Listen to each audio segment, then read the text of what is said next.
Blue Jackets are getting set to take on the Toronto Maple Leafs in a play-in series. It is a best-of-5. There will be no margin for error for either team. All aspects of the game have got to be clicking. And let's talk about the special teams aspect right now. Being brought to you by American Electric Power, a proud championship partner of our Columbus Blue Jackets. Together, our energy is boundless. And what a sponsor to start talking about special teams, because, Jeff Rimmer, the power play for the Blue Jackets has been an Achilles heel.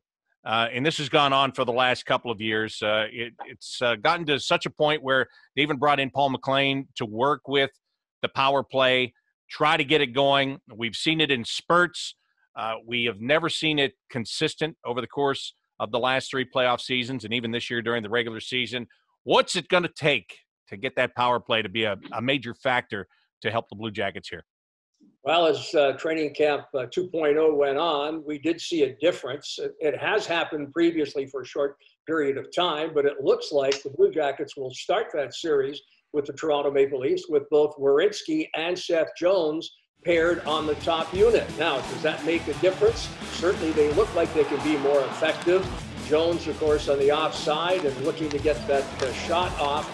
Got it off a couple of times, but he'd like to be a little more consistent on that left point, getting that shot through to the net. And, hey, we all know the Blue Jackets have a tremendous penalty kill. If they could ever get the power play going against Toronto and whomever they meet, they can make some noise, and who knows, maybe they can run away with this when it's all said and done.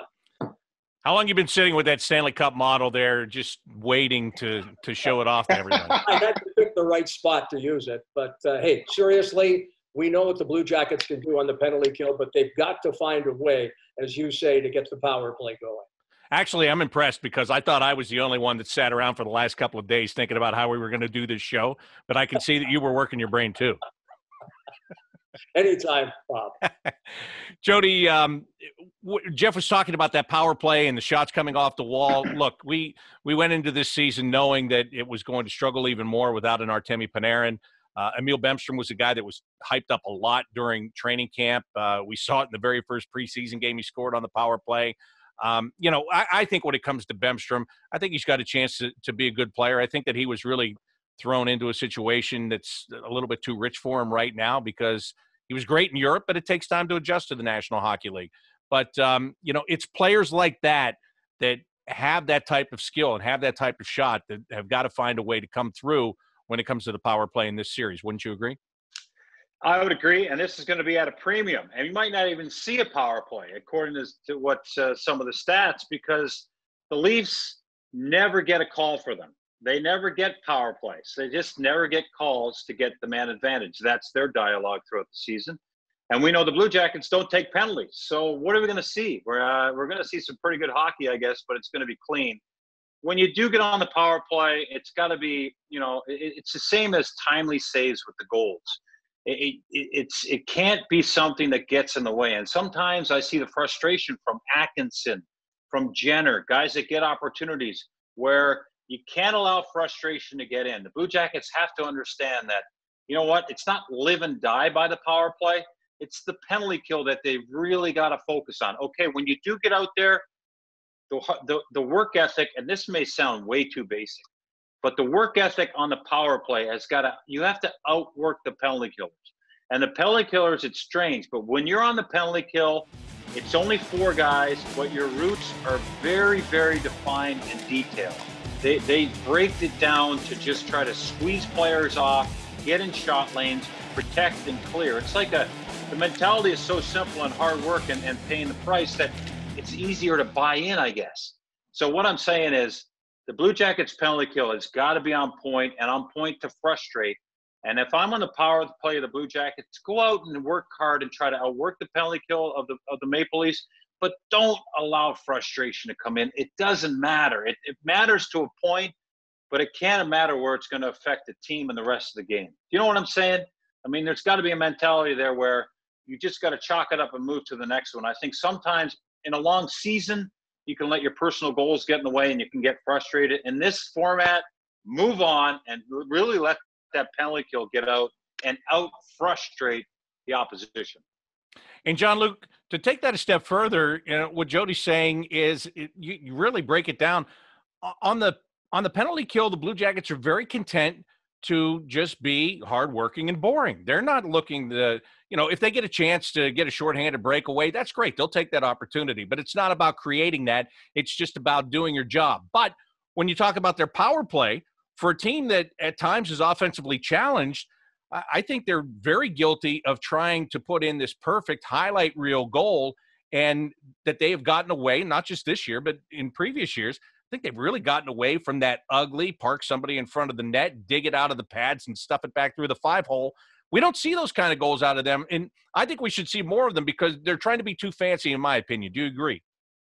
I agree with you, Bob. And that's something that you will see from the power play units we saw in practice, is that's what they brought the Nick Folignos and the Boone Jenners to put in front of the net, to get away from the peripheral kind of play where you're passing the puck around. That's nice when you wait for an opportunity to open in the middle. But right now, I think they need to simplify things. We saw Bemstrom on the point. It's like, let's go D to D one-timers, create some traffic in front. We all know how key rebounds are going to be in this series as the goaltender is still adjusting to traffic.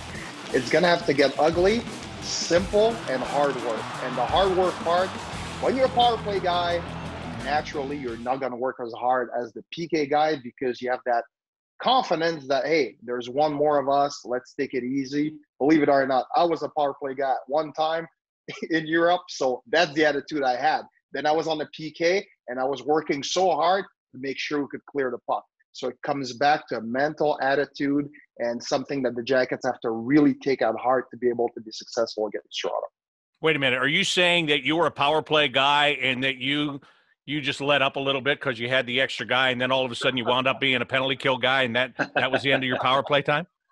It's literally just like a switch, and I was doing all of it, Bob. Toe drag, saucer pass. Jeff, as we're talking about the penalty kill and how important it's going to be, it really goes back to what we talked about with the Toronto offense. I mean, they're going to be able to throw 5 guys on the ice that every single one of them is dangerous. Make a mistake, and you're going to pay a price, aren't you? Oh, absolutely. What did they finish? Fourth, tied for fourth in the power play. I mean, the guy that they really have to key on, in my opinion, is Mitch Marner. I mean, we all know about Matthews, 40-some-odd goals. He's going after the Rocket Richard Trophy. You have a situation, though, with Marner. That guy seems to find open ice. He's got eyes behind his head. He can make drop passes, knowing the guy's there. How he even figured the guy was right there behind him. He's the guy that they're going to have to key on.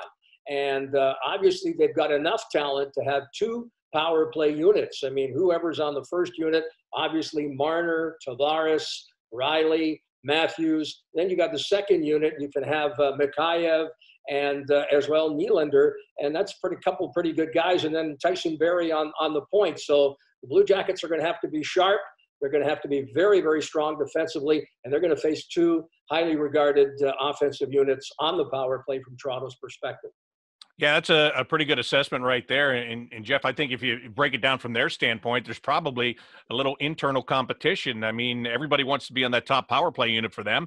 Everybody can't be, but we always talk about John Tortorella. If you slip over here, you don't do your job there, somebody else is going to take it. Sheldon Keefe has got a real luxury there because if somebody on the top power play isn't working for whatever reason, to reach to the second one and move a guy up is, what a luxury. You won't skip a beat, not at all. Jody, special teams, as you said, maybe they'll be a factor, maybe they won't be a factor, but in the early part of this series with everybody not playing for over 4 months, almost 5 months, one thing we see at the beginning of the regular season is we usually see a lot of mistakes, and we see a lot of officials calling those mistakes. Do you think this is going to be similar to that? I think so. I think it's going to be – everyone's eager to get out there. The officials want to get out there. When you think of the power play and the sloppiness of some of those plays, penalty kill's got to be tight right away. And, like Jeff just said, you give that group with that kind of depth and scoring and skill, time and space. And that means, I'm talking about 1 foot the other way where you should be, the opposite way. They can exploit that. So it's an attitude, it's attention to detail in the penalty kill. and to say the opposite rate.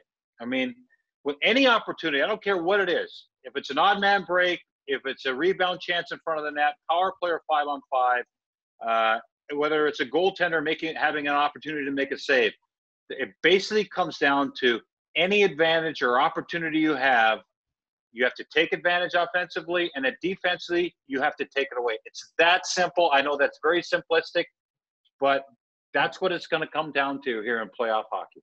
Well, when I want to get it down to the simple things, I know to always come to you. Thank you. Yeah, well, I keep it, you know what I mean.